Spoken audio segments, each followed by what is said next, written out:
Survey ప్రకారం కర్నూలు లోక్సభ సెగ్మెంట్లో మొత్తం 7 అసెంబ్లీ సెగ్మెంట్లు ఉన్నాయి. 2019లో మొత్తం 7 అసెంబ్లీ సెగ్మెంట్లను కూడా వైఎస్ఆర్సీపీ క్లీన్ స్వీప్ చేసింది. ఈసారి మా ఎనాలిసిస్ ప్రకారం 7 లోక్సభ సెగ్మెంట్లలో ఏ పార్టీ గెలవబోతుంది అనేది మీ ముందుకు తీసుకొచ్చాము. ముందుగా 7 లోక్సభ సెగ్మెంట్లు ఏందో చూద్దాం. First of all Aluru, Adoni, Mantralayam, Yemmiganur, Kodumur, Pattikonda, Kurnool ఈ 7 కర్నూలులోని లోక్సభ సెగ్మెంట్లు. ఇక ఆలూరు లోక్సభ సెగ్మెంట్కి వస్తే వైఎస్ఆర్సీపీ నుంచి భుజిని విరూపాక్షి పోటీ చేస్తూ ఉన్నారు. ఇక టీడీపీ నుంచి వీరభద్ర గౌడ్ పోటీ చేస్తూ ఉన్నారు. 2019లో గుమ్మనూరి జయరాం వైఎస్ఆర్సీపీ నుంచి గెలుపొందారు.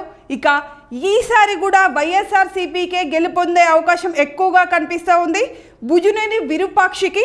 ఇక ఆదోని అసెంబ్లీ సెగ్మెంట్ ఇక్కడిని చూసుకున్నట్లయితే జేసీ సాయి ప్రసాద్ రెడ్డి వైఎస్ఆర్సీపీ నుంచి పోటీలో ఉన్నారు. ఇక బీజేపీ అంటే కూటమి పార్టీ నుంచి పివి పార్థసారథి పోటీలో ఉన్నారు. అయితే పోయినసారి వైఎస్ఆర్సీపీ క్యాండిడేట్ అయిన సాయి ప్రసాద్ రెడ్డి గెలుపొందారు. ఇక ఈసారి కూడా వైఎస్ఆర్సీపీకే గెలుపొందే అవకాశం ఎక్కువగా కనిపిస్తుంది ఆదోని అసెంబ్లీ సెగ్మెంట్లో. ఇక మంత్రాలయం అసెంబ్లీ సెగ్మెంట్ని తీసుకున్నట్లయితే ఇక్కడి నుంచి వైఎస్ఆర్సీపీ తరపున బాలనాగిరెడ్డి పోటీలో ఉన్నారు. ఇక టీడీపీ తరపున అంటే కూటమి పార్టీ తరపున రాఘవేందర్ రెడ్డి పోటీలో ఉన్నారు. అయితే 2019లో వైఎస్ఆర్సీపీ క్యాండిడేట్ బాలనాగిరెడ్డి గెలుపొందారు. ఇక ఈసారి కూడా వైఎస్ఆర్సీపీ క్యాండిడేట్గా ఉన్న బాలనాగిరెడ్డికే గెలుపొందే అవకాశం ఎక్కువగా కనిపిస్తుంది.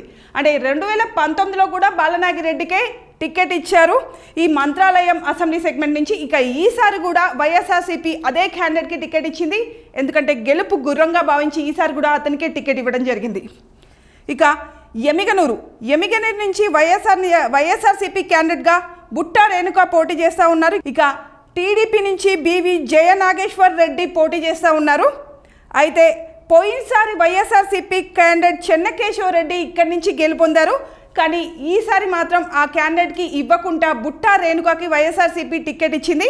కానీ ఈసారి టీడీపీ క్యాండిడేట్ జయనాగేశ్వర్ రెడ్డి గెలుపొందే అవకాశం ఎక్కువగా కనిపిస్తుంది.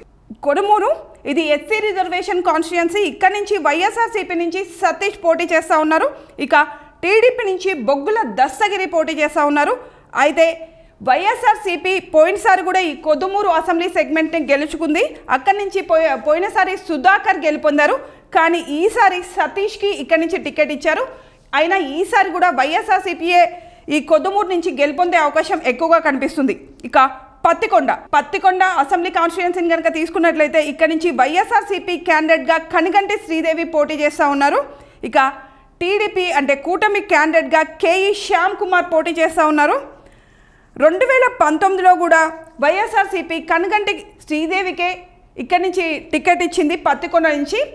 అయితే ఆమె పోయినసారి కూడా గెలుపొందింది. కాబట్టి ఈసారి కూడా ఆమెకే టికెట్ ఇచ్చింది. ఈసారి కూడా ఆమె గెలుపొందే అవకాశం ఎక్కువగానే కనిపిస్తుంది.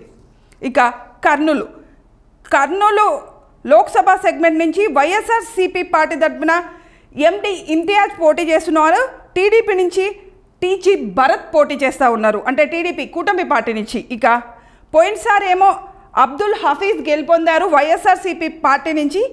ఈసారి కూటమి పార్టీ అయిన టీడీపీ గెలుపొందే అవకాశం ఎక్కువగా ఉంది. అంటే టీడీపీ పార్టీ నుంచి పోటీ చేస్తున్న టీజీ భరత్ గెలుపొందే అవకాశం ఎక్కువగా కనిపిస్తుంది. ఇక పోయినసారి కనుక కర్నూలు లోక్సభ సెగ్మెంట్ని తీసుకున్నట్లయితే ముందే మీకు చెప్పిన 7కు 7 వైఎస్ఆర్సీపీ క్లీన్ స్వీప్ చేసింది. బట్ ఈసారి కూడా వైఎస్ఆర్సీపీకే ఎక్కువ సీట్లు వచ్చే అవకాశం ఈ కర్నూలు లోక్సభ సెగ్మెంట్లోని అసెంబ్లీ సెగ్మెంట్లలో ఎక్కువగా కనిపిస్తుంది. అయితే మీకేమన్నా డౌట్స్ ఉంటే వీళ్ళు కాదు ఇక వేరే వాళ్ళు ఇక్కడి నుంచి గెలుపొందే అవకాశం ఉంది అని మీకు కనిపిస్తే తప్పకుండా మీరు మాకు కింద కామెంట్ రూపంలో తెలియచేయండి.